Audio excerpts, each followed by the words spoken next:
D'accord, c'est un lion. Après, on chante. 1, 2, 3. Vivre libre au-delà des sentiers battus.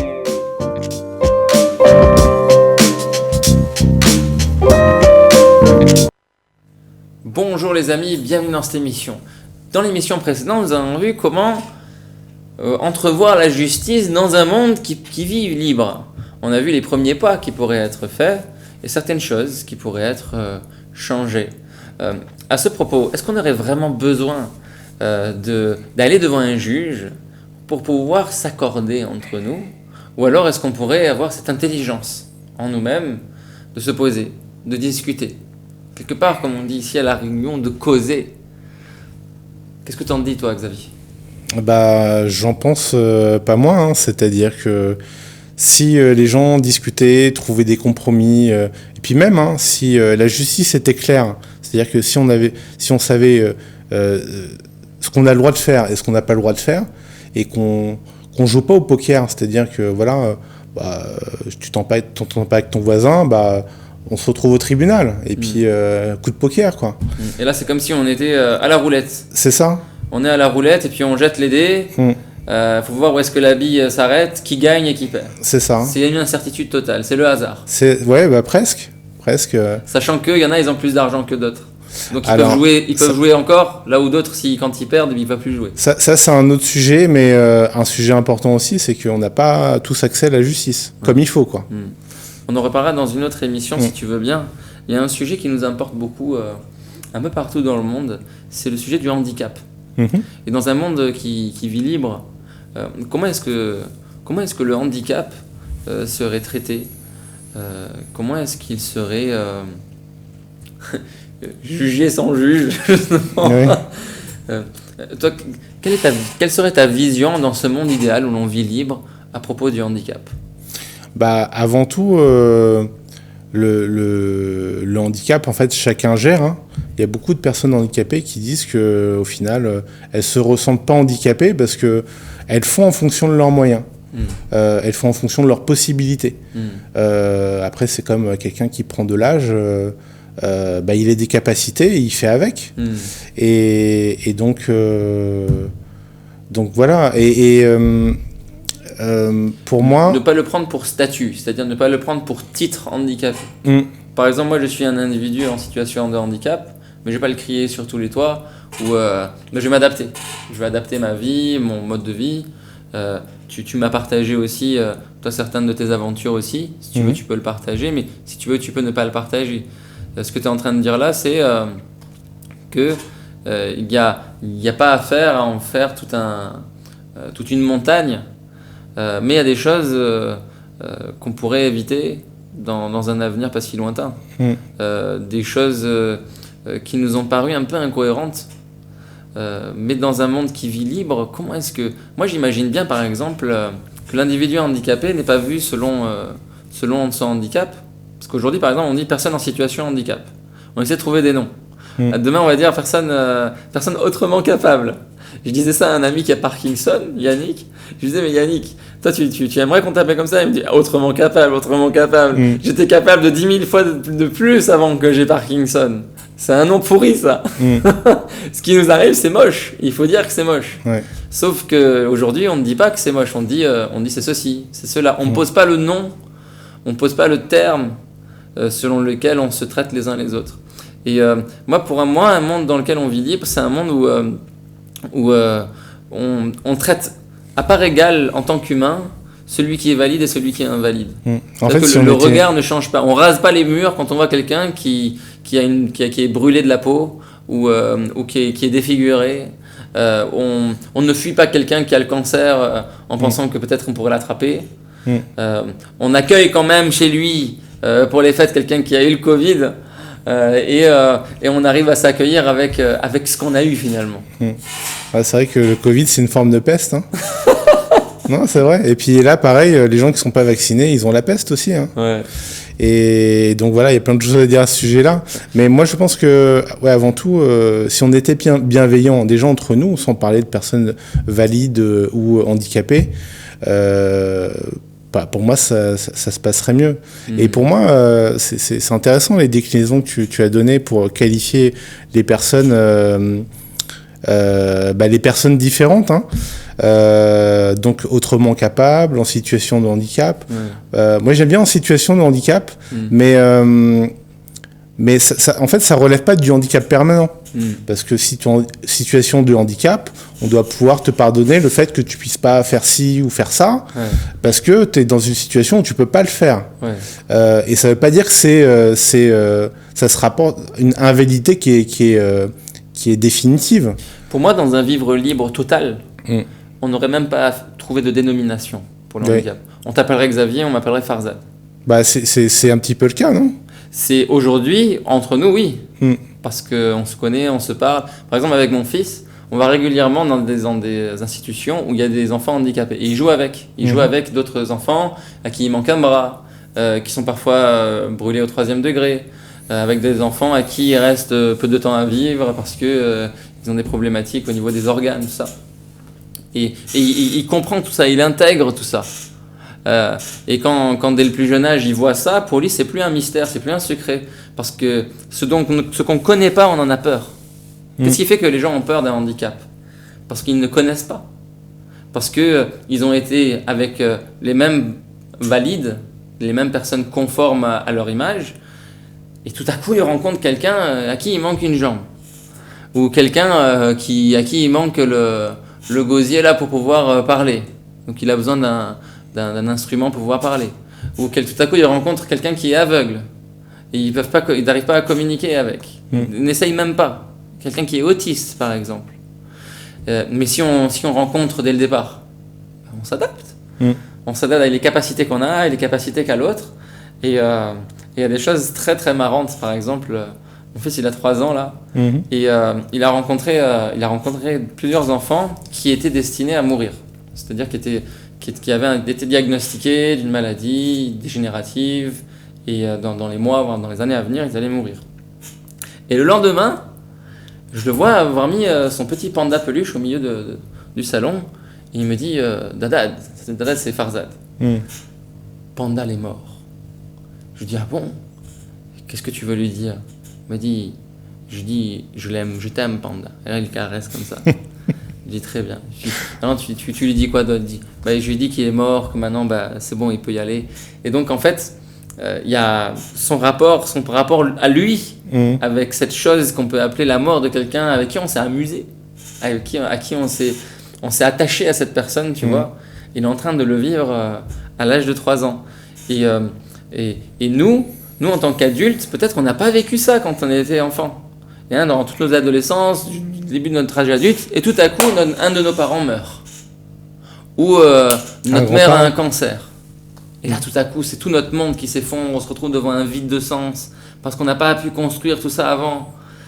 Mais imaginons ce que ça donne aujourd'hui dans la tête d'un chef d'entreprise qui doit produire de la performance et du chiffre face à quelqu'un qui est trisomique, par exemple, qui va être lent, alors que lui, il cherche de la rapidité, de la vitesse. Il ne peut pas comprendre les capacités que pourrait lui apporter un tel individu dans son entreprise. Parce qu'il n'a pas rencontré avant. Mais après, dans une vision de productivisme, embaucher quelqu'un qui est trisomique, c'est pas une bonne décision. Mais en réalité, le chef d'entreprise, s'il prend cette décision, parce que moi, ça pourrait m'étonner, hein, en fait, il faudrait qu'il puisse la mettre à un poste qu'il serait capable d'occuper. Après, qu'il soit trisomique ou pas, c'est pas un problème. Du moment qu'il occupe son poste et qu'il fait son job, qu'il fait ce qu'on attend de lui, ce que la société attend de lui, que son patron, son chef attendent de lui, l'objectif est atteint. Et pour moi, un monde qui vit libre, ce serait une société dans laquelle, je suis totalement d'accord avec ce que tu viens de dire, c'est l'individu qui a des handicaps donnerait le là du bien-être au travail pour les autres. Exactement. Parce que dès lors qu'il y a un handicapé parmi nous, on sait qu'on peut ralentir la vitesse aussi pour lui, pour le garder dans l'équipe, et ne pas trop forcer sur ceux qui sont valides aussi. Si on peut se permettre de forcer sur celui qui est valide, c'est parce que on n'imagine pas l'instant où il va casser. Tu vois, l'humain casse aussi, comme la machine. Il peut casser au niveau psychologique, il fait un burn-out. il peut casser parce que une erreur d'inattention et puis il se blesse. Et le fait d'avoir des personnes handicapées qui sont là, qui s'appellent Farzad, qui s'appellent Xavier, un tel ou un tel, ça permet de dire, ok les amis, on est un groupe, on est une entreprise dans laquelle on avance ensemble, notre performance ne vient pas du fait d'aller plus vite individuellement chacun de son côté, mais d'avancer le plus possible ensemble et de valoriser nos forces. Du coup, on sort de ce que tu disais là, de cette tyrannie de la performance. Mais effectivement, moi, c'est ce que j'ai toujours ressenti dans mon entreprise. Parce qu'en fait, moi aussi, je suis une personne porteuse de handicap. Je n'ai pas honte de le dire, ni par rapport au mot. Moi, je suis une personne handicapée. J'étais travailleur handicapé. D'ailleurs, c'est un statut au sein de l'entreprise. On dit tu es travailleur handicapé. Donc, en fait, on entre dans des quotas d'emploi. Comment ça s'est passé? Raconte-nous. Et non, mais en fait, j'aurais terminé sur ce que tu disais par rapport au fait qu'il y ait des personnes handicapées dans une équipe. Effectivement, pour moi, la problématique, c'était par rapport à moi, par rapport aux aménagements que je voulais demander, c'était que si moi, on me prête de l'attention en me demandant ce dont j'ai besoin, etc. En fait, les autres aussi voudront demander la même chose, parce qu'on n'est pas tous égaux, identiques, on n'a pas tous la même performance, on n'a pas la même vitesse de travail, la même capacité d'appréhension ou d'apprentissage. Et effectivement, demander à une personne, parce qu'elle est porteuse de handicap, comment elle pourrait se sentir bien, quelles sont ses limites, etc. Ça voudrait dire que toutes les personnes autour, on pourrait aménager quelque chose pour elles. Moi, j'ai rien contre. Bien sûr. J'ai rien contre, mais... On pourrait élargir ce bonheur-là des conditions de travail à tout le reste, mais les entreprises ne le veulent pas parce qu'ils pensent que ça leur coûterait cher. Ils pensent que les exigences des salariés évolueraient, grandiraient. Moi, je dis l'inverse. Je dis qu'aujourd'hui, il est prouvé au niveau même des statistiques que 80% des handicaps sont créés par le travail. C'est-à-dire, ce pas des handicapés de naissance comme moi. Ce sont des personnes que le travail a handicapé, que ce soit au niveau psychologique. Ils ont pété une durite à un moment donné, trop de stress, trop d'anxiété. Ou ils se sont coupés une main, ou ils se sont fait mal au dos. Ils ont mal au carpe, métacarpe, les mains. Ils ont fait des chutes de plein pied. Ils ont le coccyx pété. Parfois, c'est des séquelles à vie, c'est des maladies professionnelles. C'est pas juste des accidents de travail. Quand on fait le compte du prix que payent les entreprises en maladies professionnelles et en accidents de travail, vous pouvez investir ça immédiatement dans une assurance travailleur, c'est-à-dire changer le poste de travail. Mais il y a un paradigme qui doit changer, une idéologie qui doit changer.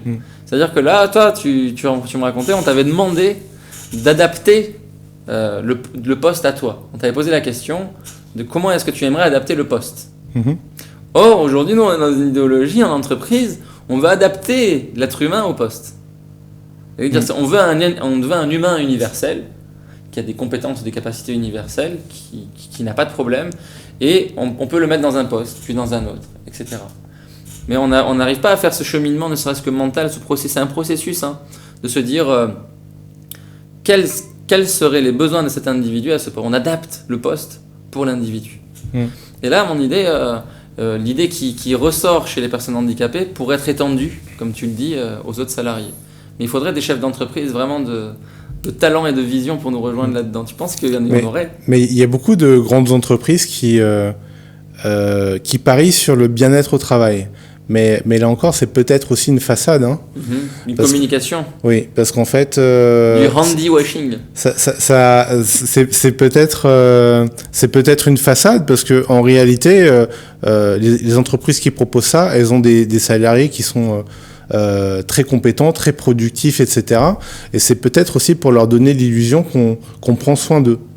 Après, il y a des sociétés où on propose pas ça, on propose plutôt des licenciements, parce qu'en fait, ils doivent être remplacés, ou on doit réduire les coûts au nom de la productivité, la mondialisation, on appelle ça comme on veut, le dollar, la course aux bénéfices.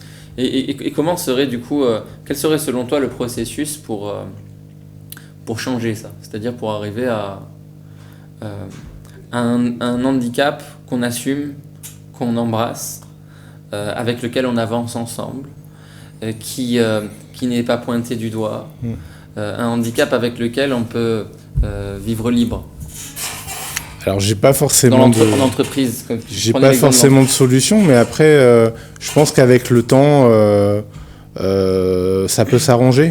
Et puis comme tu disais, hein, y a beaucoup de personnes qui se retrouvent handicapées ou invalides au travail.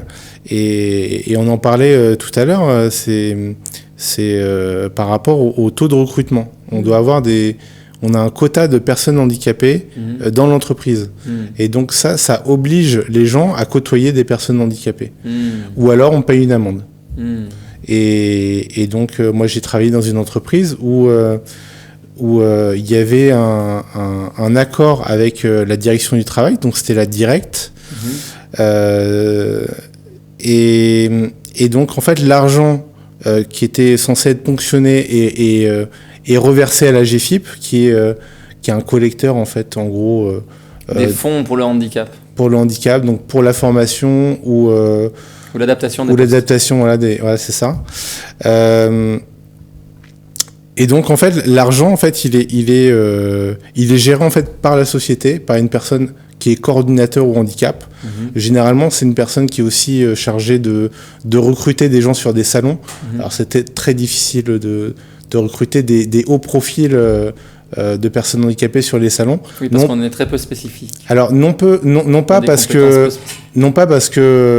elle n'existe pas. Bien au contraire, je crois qu'il y a une personne sur 5 ou enfin je sais plus, mais il y a quand même beaucoup de personnes en fait qui sont handicapées et diplômées et qui peuvent occuper des postes de très haut profil. C'est juste que il y a certaines sociétés qui sont fuies parce que c'est la course à la performance, etc. Et on cherche des gagnants. C'est ça, on cherche des gagnants, on cherche des champions. Des champions, des winners. C'est ça. On cherche des super-héros. Des super-héros, comme Philippe Croison, qu'on fait traverser la Manche à la nage, et on dit à tous les handicapés, regardez, si lui arrive à traverser la Manche à la nage sans bras et sans jambes, vous aussi, vous allez pouvoir aller au moins au travail. Ouais. Et ça, il me semble, c'est pas une bonne... Moi, je suis pas trop d'accord avec ça. Parce que ça donne à celui qui est en fauteuil roulant.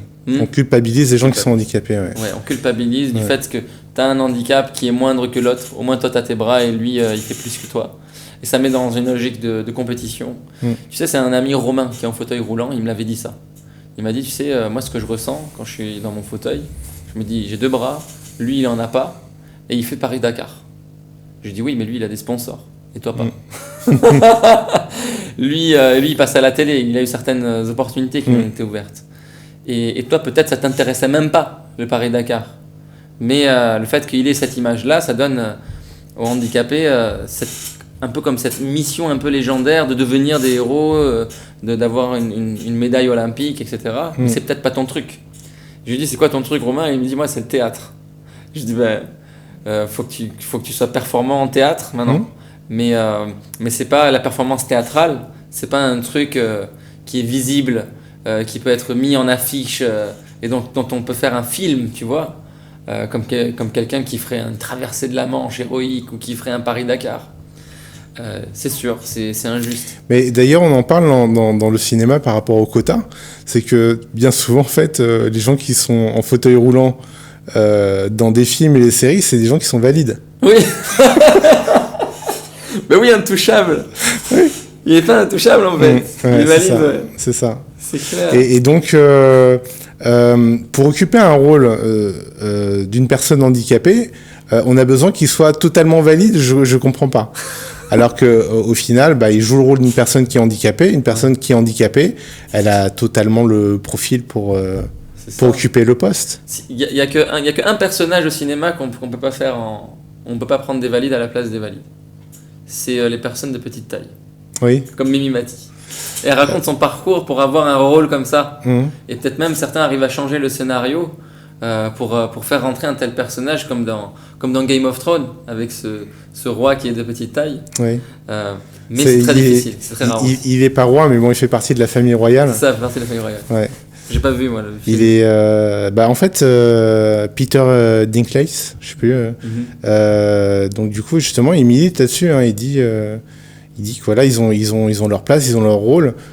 Souvent, on pense que ce sont des gens qui sont déficients intellectuels en plus, parce qu'on les laisse pas s'exprimer. Donc du coup, on les voit comme des bêtes de cirque, alors que ils sont réduits à ça. Hein. Comme ça au départ. C'est ça. Avec Barnum, avec tous ces grands qui faisaient de super spectacles avec des gens un peu spécifiques, soit très gros, soit très grands, soit très poilus, soit petits.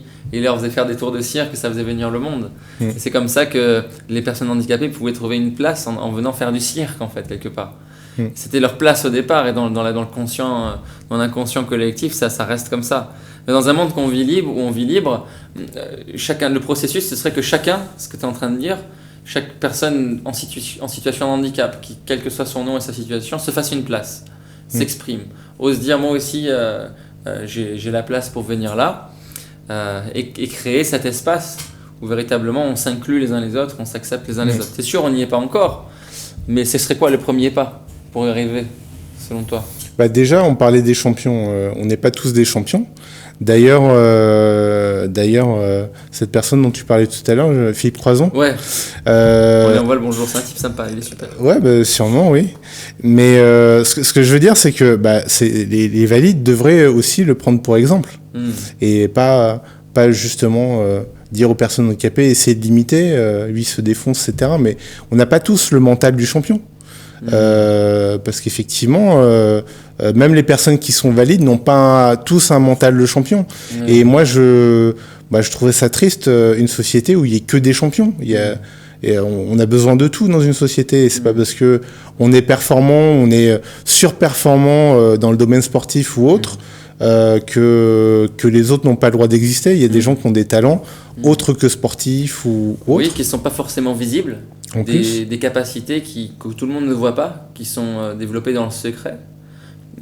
Moi, par exemple, j'en vois au moins deux ou trois, comme par exemple la persévérance.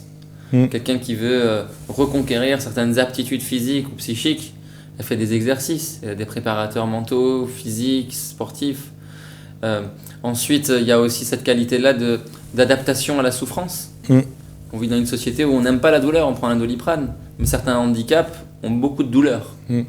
Et l'acceptation de la douleur et le vivre avec, c'est quelque chose de très fort pour une vie, ça apporte beaucoup. Par exemple, moi-même dans mon expérience, j'ai réussi dès l'âge de l'adolescence à quitter tout ce qui était dérivé de morphine qu'on me donnait, les myorelaxants qui te mettent complètement à l'envers, juste pour enlever une douleur qui certes est atroce, mais qu'on pourrait gérer autrement. Donc j'ai employé des méthodes par exemple de respiration en cohérence cardiaque, sophrologie. J'ai commencé à faire plus de renforcement musculaire. Je suis pas gros, je suis pas musclé, mais bon, je fais comme je peux. Et ça, quand je suis arrivé face à un coach qui viendra ici, c'est lui qui m'entraîne aujourd'hui. Il m'a dit, tu vois ton avantage par rapport aux autres, c'est qu'on n'a pas à te donner la motivation il faut souffrir pour être beau, pour être grand, il faut que tu ailles plus loin dans tes capacités, parce que tu l'as déjà fait. Tu l'as déjà fait, tu as déjà eu de la douleur, et tu sais la gérer, et tu sais quand t'arrêter et quand évoluer. Et ça devient très intéressant un exercice sportif, quand on prend en considération ces variables-là. Un troisième élément qui me vient par rapport aux personnes handicapées, c'est l'acceptation. En gros, il t'arrive un truc, un accident où tu nais comme ça, tu vois, mais il faut que tu l'acceptes parce que tu n'as pas d'autre choix en fait, tu vois. Et ça, la capacité d'accepter ce qui est, la vie qu'on a, tu vois, et de continuer avec, c'est quelque chose qui peut donner beaucoup de bonheur aux gens. D'arriver à se satisfaire, ok, il y a un temps où j'avais une main, maintenant je ne l'ai plus. Et je fais avec cette main que je n'ai plus. Et ça c'est un facteur, il me semble, de résilience, tu vois. Et ça, aller chercher ça chez les personnes qui ont du handicap, ce switch-là, ce point de bascule de résilience, du moment où ils se plaignent, ils étaient victimes, au moment où ils disent « Ok, maintenant on va continuer la vie », c'est du pur bonheur. Je prends l'exemple d'un ami, lui il était motard et un jour il a un accident, il devient paraplégique. Et de ce paraplégique, devant mon stand, quand j'avais une entreprise à l'époque, il se lève de son fauteuil, il dit « Farzad, j'arrive à faire 3 pas maintenant ». Et je lui dis, mais tu t'es entraîné combien de mois pour ça? Il m'a dit, je me suis entraîné pour au moins 3 mois. Il faut que je continue. Et on rigolait ensemble là-dessus. Et quand les gens étaient là, on leur parlait. Ils disaient, mais qu'est-ce qui vous arrive? Je lui dis, il y a un temps, monsieur arrivait à faire Bordeaux-Paris sur sa grosse moto. Et maintenant, il arrive à faire 3 pas. Mais entre l'un et l'autre, celui qui a demandé le plus de motivation, c'était ces 3 pas. Bien sûr. Mais justement, pour revenir au handicap au travail, c'est que les personnes qui sont en situation de handicap dans le milieu professionnel, il s'avère qu'elles ont beaucoup de motivation. Parce qu'en fait, il faut qu'elles dépassent ce qu'on attend d'eux, enfin ce que eux, leurs propres attentes, et il faut qu'ils puissent arriver à satisfaire aussi les gens avec qui ils bossent. On a tout le temps cette sensation d'avoir toujours quelque chose à prouver et de donner 2-3 fois plus d'efforts que d'autres qui sont valides, mais c'est pas grave, ça nous va aussi. Après, c'est la satisfaction personnelle aussi. Oui. C'est-à-dire que quand on est fier de soi, déjà c'est bien, et puis quand les autres voient qu'on a fait des efforts aussi, ou qu'on est au-delà de l'attendu, ça nous rend d'autant plus fiers. Merci beaucoup Xavier. Chers amis, si vous êtes une institution qui s'occupe du handicap ou une entreprise qui recrute des personnes, si vous voulez intervenir ici en tant que personne qui a un handicap, si vous voulez parler de ce sujet et l'approfondir, vous êtes les bienvenus pour Vivre Libre.